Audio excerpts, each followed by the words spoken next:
Hong Kong as a city is absolutely packed to the brim this week. It's an exciting time to be in Hong Kong, and Art Basel and I think the fair and the events and the fringe events that are happening around, attest to that. Art Basel Hong Kong is very important, not only in as a commercial aspect for the art trades, but also the diversity of the arts that you can see in this fair. It's impossible to see anywhere else. Everybody is so excited to come here. We have a lot of Singaporean coming here. I met a lot of overseas people coming to Hong Kong just for the fair. So I think it's very important for this show to go on, to be able to bring in more exciting works. What's unique about Art Basel Hong Kong is really the mix of Western and Asian gallery, but especially the critical mass of Asian galleries and Asian artists. And so it's a place where a visitor can discover artists from Indonesia, the Philippines, Tibet, like the artists I show, Taiwan, etc. And I think that's something that compares well with fairs like Art Basel Basel or Basel Miami.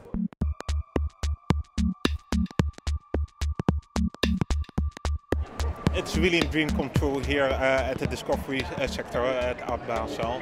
It's our first time here, and the sector is especially to make introductions, and with the solo we could do that really well. People are really interested in the work. The work, it's realistic drawings. It has got a narrative in it. People want to hear the narrative, they want to know, and they love the craftsmanship. So for us it was an ideal combination of an artist we can introduce to the Asian market. I think these kind of sections in the art fairs are really important. It sort of does what it says on the tin. People are looking for new and interesting artists, potentially the younger artists or projects that are just a little bit more focused because they're sort of proposal driven. They're often kind of quite more kind of conceptual work that's made specifically for the fair. Well, I'm very pleased that Gunda has actually consented to doing this very complex hanging of these 188 international flags of the United Nations. My team and the artist team worked through like 4 or 5 o'clock in the morning before the opening. But I think the effect is spectacular. It's rather complicated. It took me about more than a year.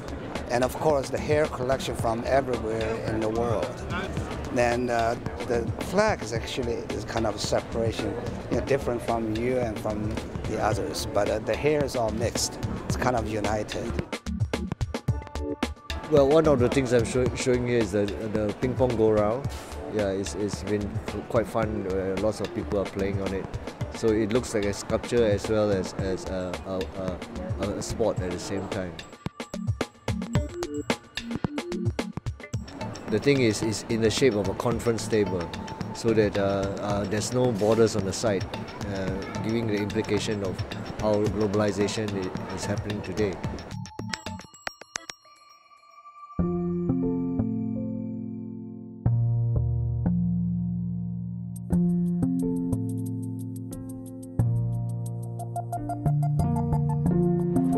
We're very pleased with the level of interest that we've had this year from galleries from around the world, and one of the things that's been very, very striking has been the quality of presentation.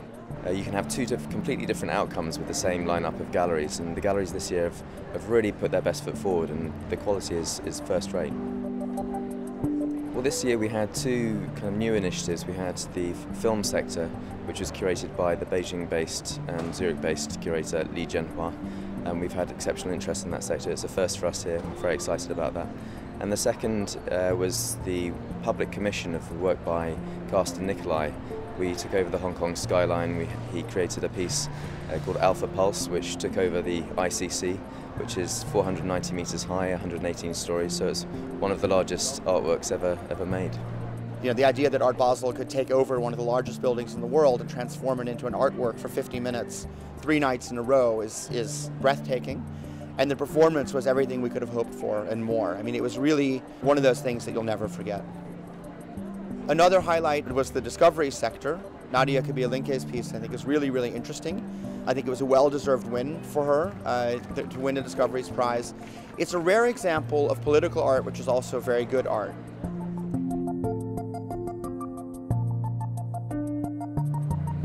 This fair is everything we could have hoped for and more. I mean, this was a moment where we really saw Asia, all of Asia, get behind the show, and we got amazing support from the collectors all over the region.